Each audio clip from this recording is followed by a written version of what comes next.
So, good evening. Tonight's story from collected short stories by Ruskin Bond. And this story's title is The Fight. It's not a very long story, but I think it's going to be good. Oh, yes. 7 pages. Yes. So let's start. The Fight. Ranji had been less than a month in Raipur when he discovered the pool in the forest. Raipur is a small town in Uttar Pradesh in the north of India. So Ranji is the name of a boy. He had been less than a month in Raipur when he discovered the pool in the forest. It was the height of summer and his school had not yet opened. And having as yet made no friends in their semi-hill station. Raipur is at the foot of the Himalayas. It's in Uttar Pradesh at the foot of the Himalayas, and it's a semi-hill station, and he had not yet made friends. So Ranji had wandered about a good deal by himself into the hills and the forest that stretched away interminably on all sides of the town. So this was a town there at the base or the foot of the hills, the Himalayas, and all around was open land and forested areas.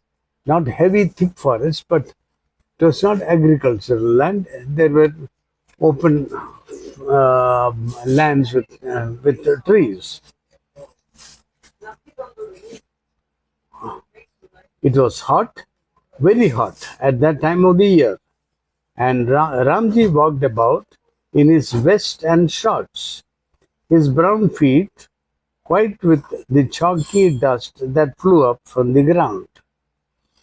The earth was parched, the grass was brown, the trees listless, hardly stirring, waiting for a cool wind or a refreshing shower of rain.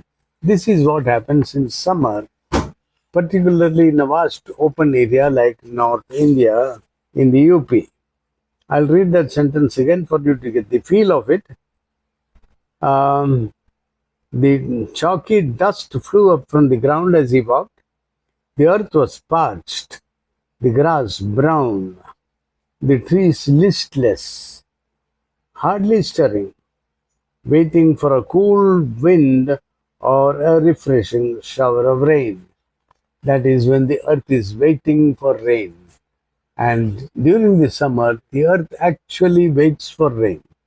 It's a feeling you'll get when you put your foot on that earth and walk. And it's so hot and dry and everything is just still. And it's as if the earth is waiting, the trees are waiting, the ground is waiting, the pool is waiting. For what? For a shower. And then the rains will come. That is how Indian summer is. It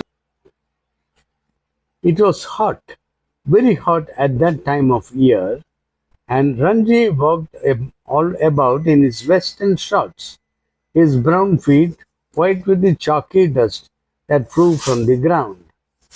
The earth was parched, the grass brown, the trees listless, hardly stirring, waiting for a cool wind or a refreshing shower of rain. It was on such a day, a hot, tired day, that Ranji found the pool in the forest.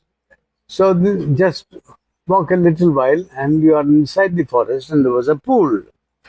The water had a gentle translucency.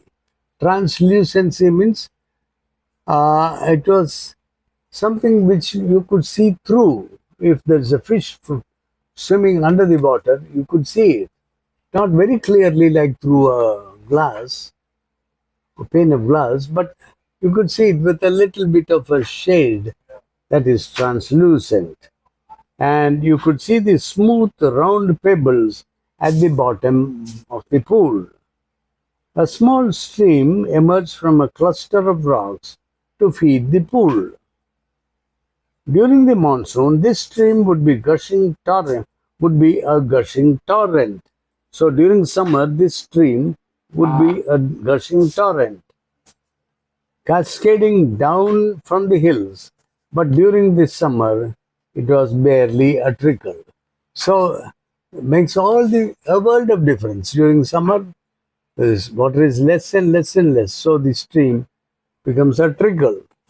And during monsoon, it would be torrentious and it would be a gushing torrent. The rocks, however, held the water in the pool, and it did not dry up like the pools in the plains. So there were rocks all around which held the water, and so the pool was always with water. When Ramji saw the pool, he did not hesitate to get into it. He had often gone swimming alone or with friends when he had lived with his parents in a thirsty town in the middle of the Rajputana desert. So, on the other side of India, there is the Rajputana desert, and this boy Ramji had lived in with his parents in a town in the middle of the Rajputana desert, and at that time he had no hesitation in going swimming alone or with friends when he came upon a pool like this. There he had known only sticky, muddy pools where buffaloes wallowed and women washed clothes.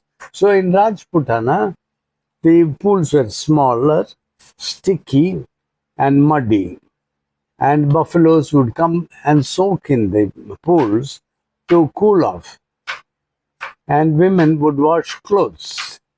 You can imagine the dirty clothes are being washed in that water, and on the other side of the same pool, in pool means doesn't mean a very long, very large, vast pool.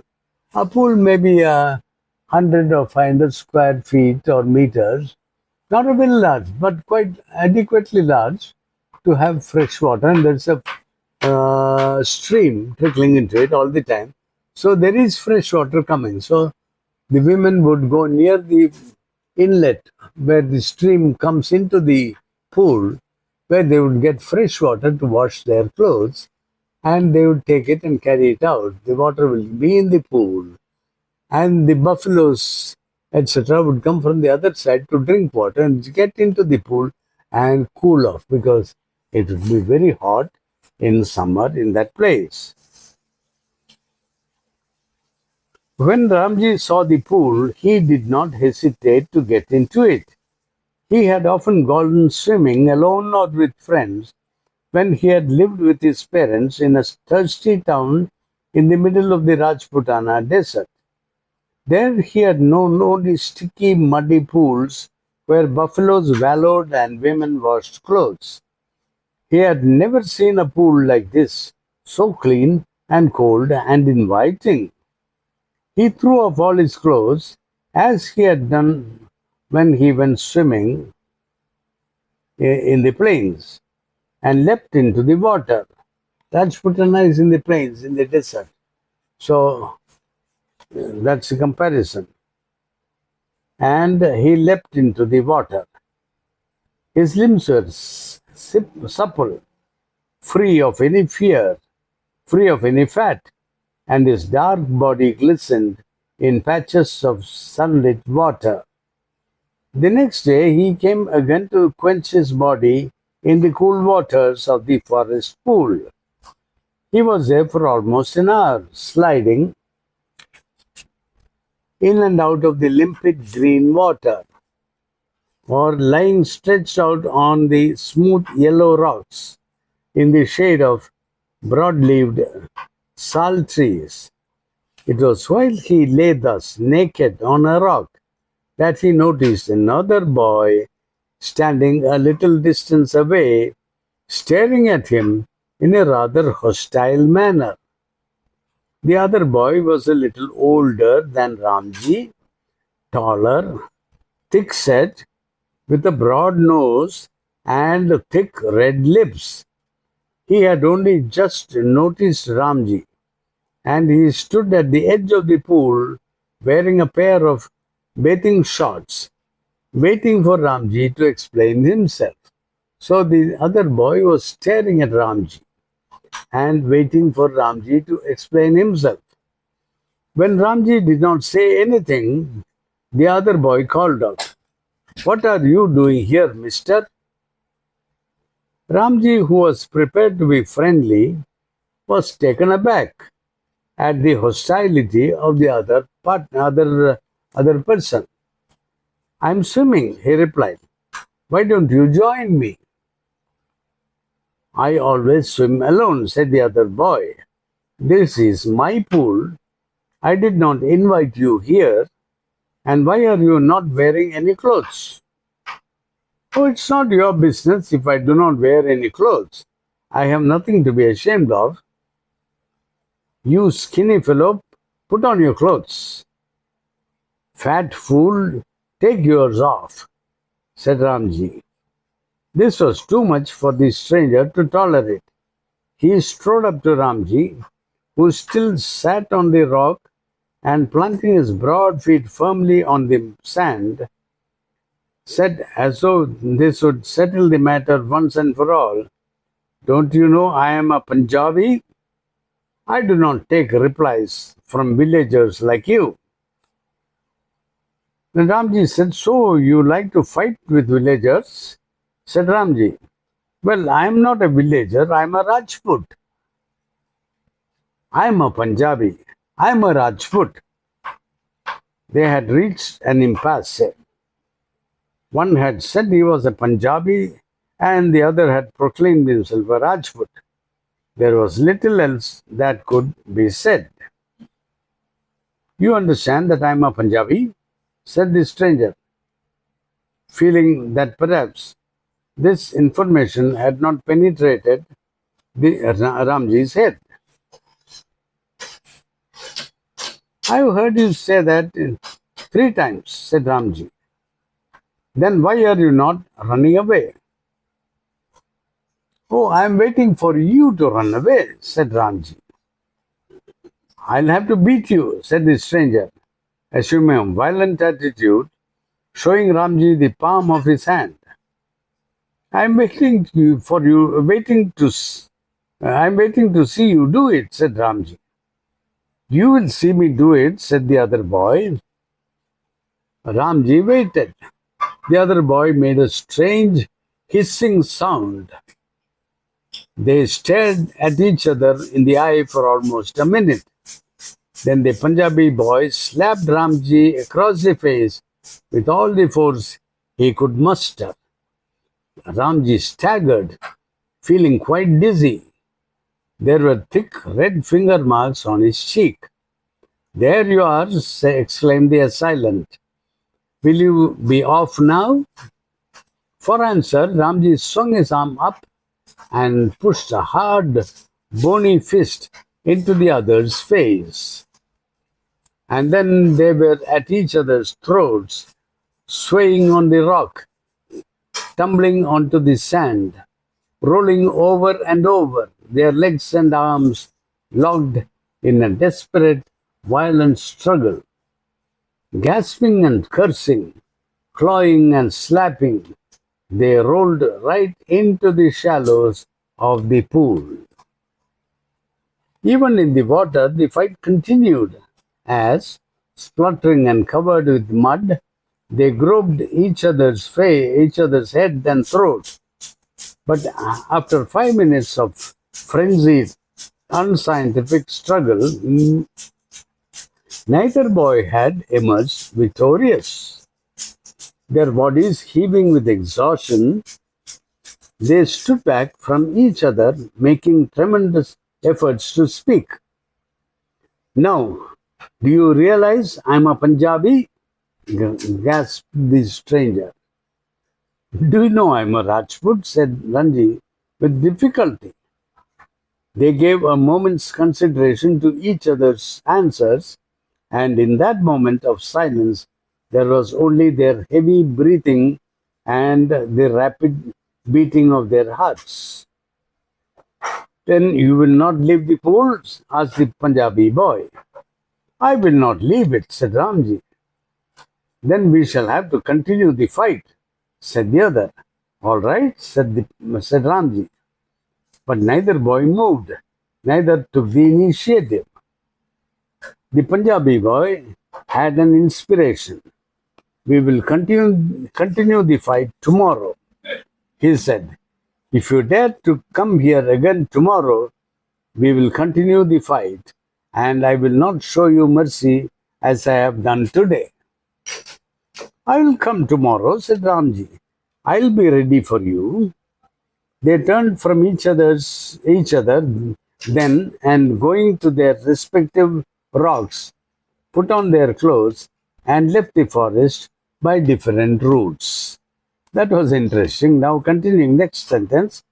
When Ramji got home, he found it difficult to explain the cuts and bruises that showed on his face, legs, and arms. It was difficult to conceal the fact that he had been in an unusually violent fight, and his shoulder insisted on his staying at home for the rest of the day. Sorry, and his mother insisted on his staying at home for the rest of the day. That evening, though, he slipped out of the house and went to the bazaar, where he found comfort and solace in a bottle of vividly colored lemonade and a banana leaf full of hot, sweet jalebis. So he went to the market, to the bazaar, where he had a banana leaf full of sweet, hot jalebis and a bottle of colored lemonade. He had just finished the lemonade when he saw his adversary coming down the road. His first impulse was to turn away and look elsewhere. His second was to throw the lemonade bottle at his enemy. But he did neither of these things. Instead, he stood his ground and scowled at his passing adversary. And the Punjabi boy said nothing either, but scowled back with equal ferocity. The next day was as hot as the previous one. Ramji felt weak and lazy and not at all eager for a fight. His body was stiff and sore after the previous day's encounter, but he could not refuse the challenge. Not to turn up at the pool would be an acknowledgement of defeat. From the way he felt just then, he knew he would be beaten in another fight. But he could not acquiesce in his own defeat. He must defy his enemy to the last, or outwit him, for only then could he gain his respect. If he surrendered now, he would be beaten for all time. But to fight and be beaten today left him free to fight and be beaten again. As long as he fought, he had a right to the pool in the forest. He was half hoping that the Punjabi boy would have forgotten the challenge. But these hopes were dashed when he saw his opponent sitting, stripped to the waist, on a rock on the other side of the pool. The Punjabi boy was rubbing oil on his body, massaging it into his broad thighs. He saw Ramji beneath the salt trees and called a challenge across the waters of the pool. Come over on this side and fight, he shouted. But Ramji was not going to submit to any condition laid down by his opponent. Come this side and fight, he shouted back with equal vigor. Swim across and fight me here, called the other. Or perhaps you cannot swim the length of this pool. But Ramji could have swum the length of the pool a dozen times without tiring. And here he would show the Punjabi boy his superiority. So, slipping out of his vest and shorts, he dived straight into the water, cutting through it like a knife, and surfaced with hardly a splash. The Punjabi boy's mouth hung open in amazement. "You can dive?" he exclaimed. "It is easy," said Ramji, treading water, waiting for a further challenge. "Can't you dive?" "No," said the other. "I jumped straight in, but if you will tell me how, I'll make the dive." "It's easy," said Ramji. "Stand on the rock, stretch your arms out, and allow your head to displace your feet." The Punjabi boy stood up, stiff and straight, stretched out his arms, and threw himself into the water. He landed flat on his belly with a crash that sent the birds screaming out of the trees. Ranji dissolved with laughter. "Are you trying to empty the pool?" he asked, as the Punjabi boy came to the surface, spouting water like a small whale. "Wasn't it good?" asked the boy, evidently proud of his feat. "Not very good," said Ranjit. "You should have more practice. See, I will do it again." And pulling himself up on a rock, Ranji executed another perfect dive. The other boy waited for him to come up, but swimming underwater, Ramji circled him and came up from behind. I'll read that again. Ramji pulled himself up on a rock and he executed another perfect dive. And the Punjabi boy was looking in the water, waiting for Ranji to come out of the water. But Ranji did not come out. He swam under the water, circling behind the Punjabi boy, and he came up behind him. "How did you do that?" asked the astonished Punjabi. "Can't you swim underwater?" asked Ranji. "No, but I'll try it." The Punjabi boy made a tremendous effort to plunge to the bottom of the pool, and indeed, he thought he had gone right down through to the bottom. But like a duck's, however, like the duck's bottom his bottom remained above the water surface. The Punjabi boy had gone into the water and put his head down to the bottom, but his own buttocks were outside the water. Ranji, however, did not discourage him. "It was not bad," he said, "but you need a lot of practice." "Will you teach me?" asked his enemy. "If you like, I'll teach you." "You must teach me. If you do not teach me, I'll beat you." "Will you come here every day and teach me?" "If you like," said Ranji. They had pulled themselves out of the water and were sitting side by side on a smooth grey rock. "My name is Suraj," said the Punjabi boy. "What is yours?" "It is Ranji." "I'm strong, am I not?" asked Suraj, bending his arm so that a ball of muscle stood up, stretching the whole of his flesh, the white of his flesh. "You are strong," said Ranji. "You are a real pahalwan." "One day I will be the world's champion wrestler," said Suraj, slapping his thighs, which shook with the impact of his hand. He looked critically at Ranji's hard, thin body. "You are quite strong yourself," he concluded, "but you are too bony. I know you people do not eat enough. You must come and have your food with me."